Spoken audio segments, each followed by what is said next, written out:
Now, guys, I just want you to watch this Tony Blair love fest from some soy-induced avocado toast eating tosspot on Sky News, who decided it was a good idea to projectile vomit this crap out to the nation. Literally, the moment I heard him speak, I sat there asking myself how much the Tony Blair Institute is paying Sky News or this host to regurgitate the fecal matter that Tony Blair or anyone related to him has to say. First and foremost, the guy has the credibility of Jeremy Corbyn, and let's be honest, is as hated in this country as he would be in Iraq or anywhere like that. Now though, they are talking about some roadmap that Blair has put out and how the government will listen to him because he admits that Boris does this, which is alarming to everyone, but not surprising to me in the slightest. Boris, as I've said many times, is a puppet, obviously with many people pulling his strings, but that's not the reason for this video. The Sky News Blair Love Fest is, and of course the stupid roadmap that Blair is pushing that means literally restrictions forever.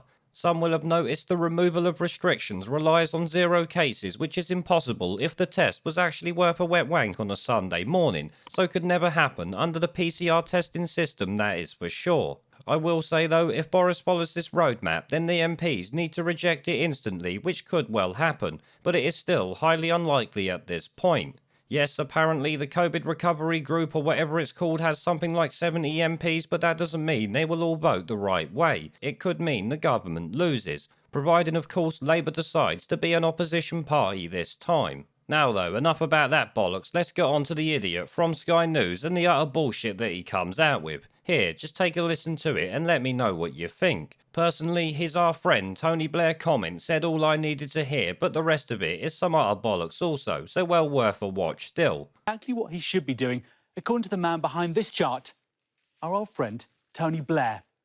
His institute has laid out criteria for reopening measured by the R and cases per 100,000. The R across the UK is under 1, and in Wales, cases per 100,000 are 84, which puts them at level 4. So, according to Tony Blair, it's time for them to reopen schools. Retail level 3 might come soon after, but hospitality, for that you need cases under 10. So, according to Tony Blair, that's some way off. Now, you might be wondering what Tony Blair has to do with all of this. He's not a scientist. He's not even in the government. But he is someone that the current government listens to. And this framework has one really big advantage.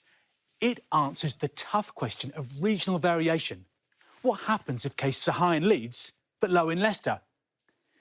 It's basically the old tier model with a bit more precision. More data, less dates. Don't be too surprised if you see something similar from Boris Johnson on Monday.